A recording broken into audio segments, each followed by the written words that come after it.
David's story of conversion from crime to Christ was first published in his book, Converted on LSD Trip, on the 11th of February 2001.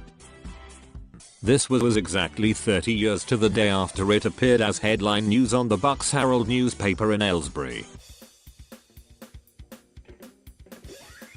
Bucks Herald, weekly newspaper, Thursday, February 11th, 1971. Why he confessed to 24 crimes. Converted on LSD trip.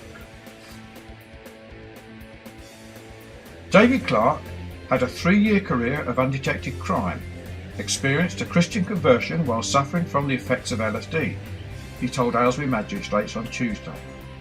After wrestling with his conscience for a year, he confessed to 24 crimes and gave information leading to the recovery of over £1,000 worth of stolen property.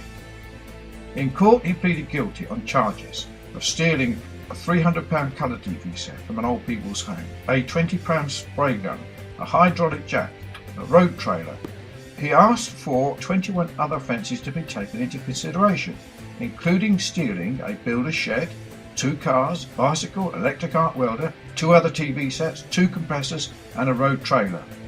Clarke, 21, of Thinmere Crescent, Aylesbury, said his reputation in the town had been that of a man who was enjoying himself. I used to sell drugs to young people and indulge in permissive sex, he declared. Religion to me was rubbish, and for sissy people who couldn't stand on their own 2 feet, he said. Within my heart, I was seeking for truth and a meaning to life. He had good prospects of getting on in life, he went on, but I was not satisfied with what I had. I was greedy, selfish and boastful. Clarke had been using pep pills and marijuana since he was 16, he told the court, but it was after taking LSD that he experienced what he described as a major thing in my life. He described the torment he suffered as the result of taking the drug, and went on, I warn any young people who hears my testimony, the effects of LSD are so bad I warn any of you, stay clear. While in this condition, he said, he called on the name of the Lord, and his trouble went from him.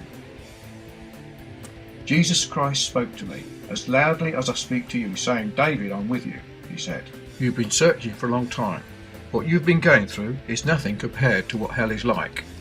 Mr. Murray of Manor Crescent, Wendover, testified to the sincerity of Clarke's conversion, revealing that sometime before it took place, he had known Clarke and had taken part in prayers for this young and profligate man, offered at the instance of a mutual friend.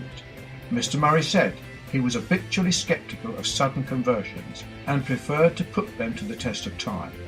The time which had elapsed since Clarke's profession of faith had convinced him that the young man would now be salt and light in society. He is in truth a new man, he said. He has experienced what Christ called a second birth. Mr. Murray said Clarke now put himself out to be of assistance. He read the Bible intensely, always carried a New Testament, attended a wide circle of churches, and would spend hours in discussion on spiritual things. Clarke's difficulty during the months spent deciding how to make amends for his past had been the problem of accusing himself without informing on others. Passing sentence, the chairman of the magistrates, Colonel L. Tetley, told Clarke, You have pleaded guilty to 3 offences and asked us to take into consideration 21 others, and accept a record over a short period, which is quite the worst we've ever seen. We have considered what we ought to do, and we have come to the conclusion that your evident desire to be a martyr is one that we are not going to gratify. He gave Clarke a conditional discharge for 3 years, pointing out that the sincerity of his conversion could be shown by his behaviour during that period. So ends the reading.